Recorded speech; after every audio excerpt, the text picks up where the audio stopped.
Welcome back, Casper Warriors. 2 days ago, I published this video where I was looking at 5 high-level gambits to play in serious classical matches with black. And today, the question that still begs to be answered is, can we still play gambits even with white pieces in serious OTB classical games or in FIDE-rated tournaments? So in today's video, I'm going to show you 5 high-level gambits that you can play with white pieces in serious games. And in no particular order, we kick off with the Queens Gambit, which begins as follows. By the way, I still don't believe this is a gambit, to be honest. I mean, why do we call it the Queen's Gambit if we can easily take back this pawn like this? It doesn't just make sense. But anyway, I guess the inventors or the creators of this opening had no intention to take back that pawn anytime soon. Let me explain. If black takes, instead of taking back that pawn immediately, you can simply go back to the e4 staff, just gaining some central space with 2 pawns. See, if black plays pawn to e5 in this position, you can even switch back to the Scotch Gambit lines where you sacrifice a pawn like this. You go bishop takes c4. This looks like the Scotch Gambit now, a very open one if you think about it. White can't even pin the knight here due to bishop takes f7 check.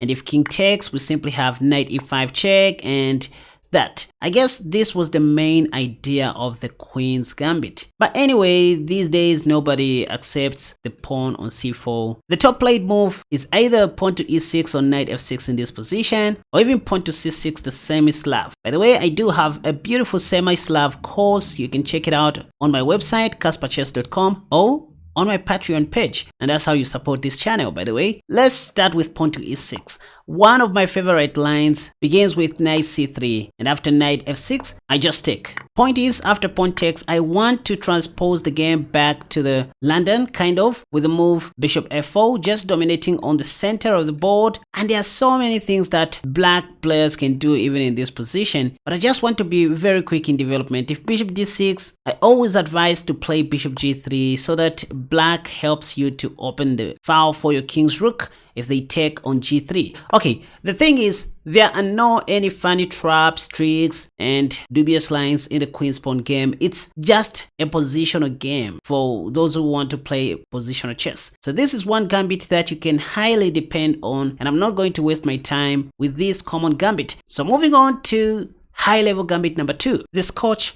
Gambit. This is one of the most annoying gambits in chess. In case you don't know how the Scotch goes, you simply start with d4. The moment black takes your pawn, you do not intend to take back immediately, even though you can. If you take back, that will still be the Scotch game. It's no longer a gambit. So the Scotch Gambit is where you go bishop c4, giving black one more chance to hold on to their extra pawn. And this is what makes it a gambit.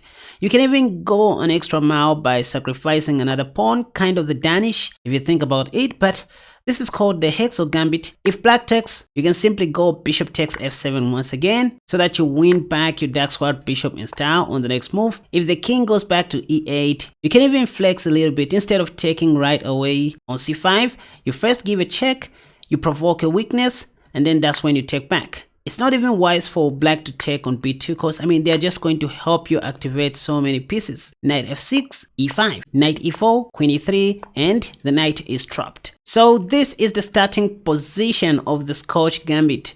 And we saw what happens if white plays bishop c5. You have an option to play pawn to c3, but that is too predictable. What I love doing after bishop c5, instead of playing c3, is going knight g5. Just playing normal chess and intending to do something, of course. Most of my opponents play knight h6, after which I still go ahead and sacrifice my bishop on f7, because after knight takes, I have knight takes, and after king takes, here's how I equalize material, g6, queen takes, same stuff. So in these kinds of positions, we just want to make our opponent's king to lose its right to castle, or just exposing it. I mean, only Stockfish is able to hold these kinds of positions.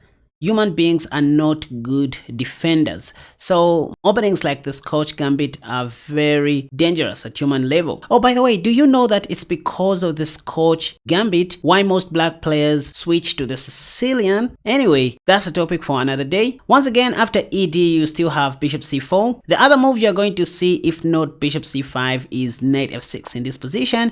And what I love doing here is to play knight g5 again, kind of setting up the fried liver deliver line. Of course, pawn to e5 is the main line, but after pawn to d5, you will have to continue playing an equal game like bishop b5, knight e4, knight takes d4, bishop d7, bishop takes. I mean, this is all good, but I just love being tricky. So after knight f6, I still love to play knight g5, double attacking the f7 pawn. This time, if d5 comes, I just take like this, kind of the fried liver if you think about it. And if knight takes, the idea is not to sacrifice the knight on f7, because that will be a blunder, right? If knight takes, oops, your king is very much exposed, so black will just play queen e7 check and win that knight for free somehow. So you first of all need to secure your king like this, and then on the next move, that's when you sacrifice on f7. And I mean, like this, you are going to win a free knight or something like that by going queen f3 check, or you're going to get back your piece. Queen h5 also works if king e6 is played. Now you have rook e1 check, and black has no option but to lose a knight. So they have to play something like king d7, I guess. So you can go queen takes, and the rest will be history. By the way, you can even checkmate your opponent like this if they are not careful. Never underestimate the power of the Scotch Gambit, you guys. It's just one of those attacking openings that I do recommend for all beginners and intermediate level players. It is just very difficult to defend against at that level due to this pawn move, pawn to e5, that knight g5 move, etc. High level gambit number 3 that you can highly depend on in classical games or classical tournaments is the King's Gambit, which happens after pawn to f4 on the second move. Once again, the idea is to have an open center and be quick in development. If black takes, let me show you my favorite line. Instead of playing knight f3, I love starting with bishop c4. It looks like black can give me a check, but nope, I have a beautiful spot for my king, which is the f1 spot. There's no piece that can reach my king where it is. Sometimes black players love playing bishop c5. They want to checkmate quickly. This is when I play pawn to d4, and after bishop b6, there goes knight f3 attacking the queen, and the queen must be very careful. Queen f6, for example, I have pawn to e5, so most of my opponents like playing queen back to e7. Now this is when I go knight c3, intending to go in with my other knight. If c6,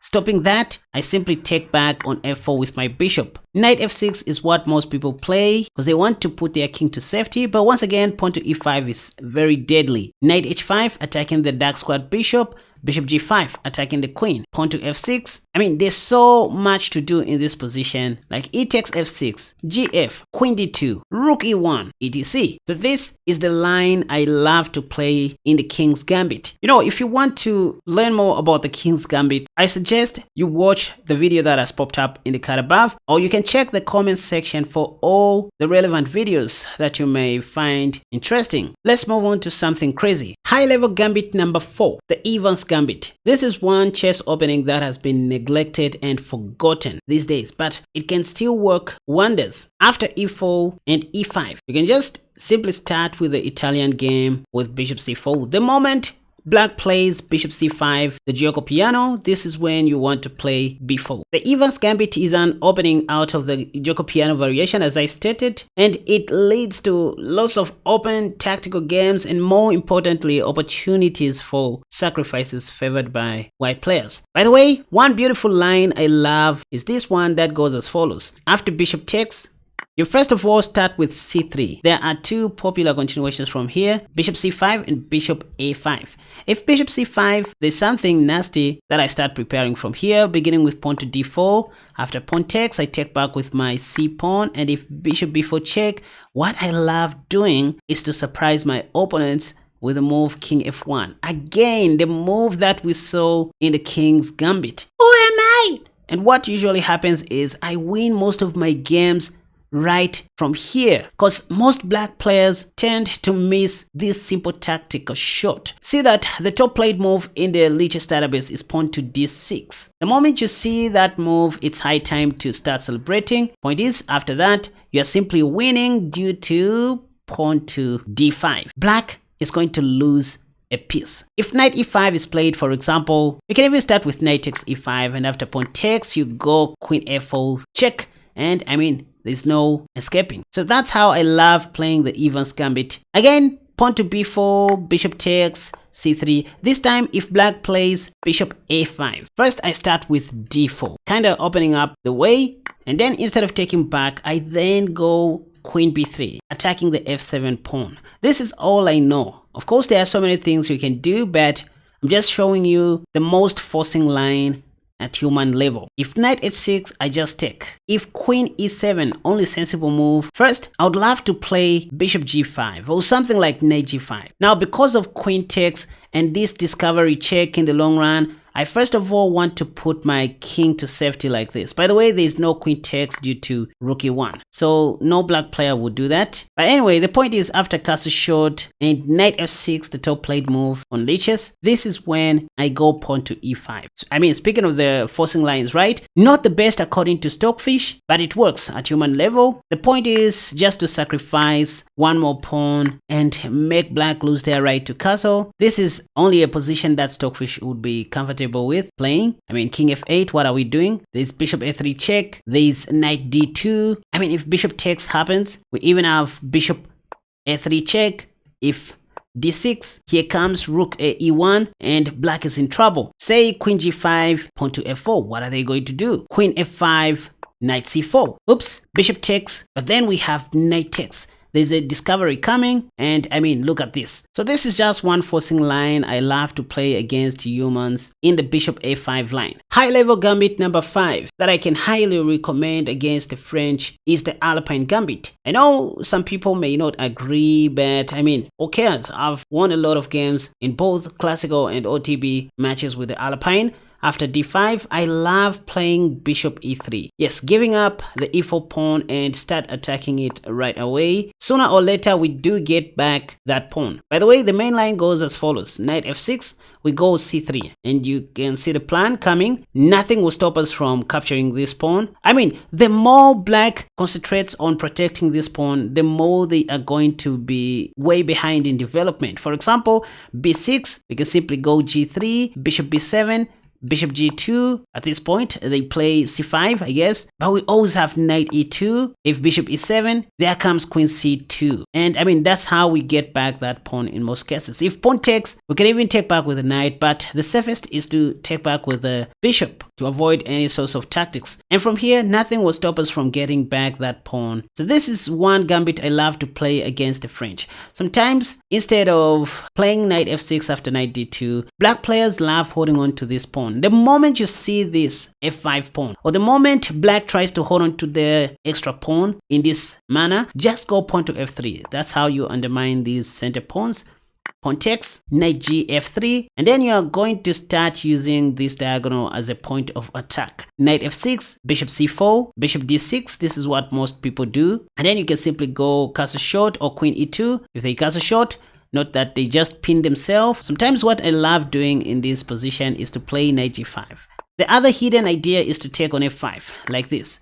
But anyway, let me just show you the original plan. After bishop d6, instead of castling short, you can just go queen e2. Because again, if castle short happens, you even have a chance to castle long. Nothing will stop you. So you're going to start pawn storming on the king side anyhow, in whichever way you want, to open up that side of the board. Again, quick development is key when you're playing the Alpine Gambit. Anyway, there you have it, ladies and gentlemen. I cannot cover everything in this short video. There are still more and more high-level gambits I can recommend, but due to time, these are the only 5 gambits I can recommend for now. We haven't even looked at other openings like the Sicilian, the Caro-Kann, etc. Luckily, I have plenty of these kinds of videos on my channel. That's why you have all the reasons to subscribe, like right now, so that you do not miss any of my future uploads. And don't forget to turn on the bell notification icon after you subscribe. Now, go and check out 3 of my new courses on my website, KaspaChess.com, that I highly recommend you get right now. The newly updated Semi-Slav defense against d4, the Knight c6 Nimzowitsch defense, and the mighty e5 Paris defense, which is my best selling course to this date. Chess is a school on its own, and you will just need to show some efforts to unlock some secrets that content creators don't show on YouTube. And that's how you support this channel, by the way.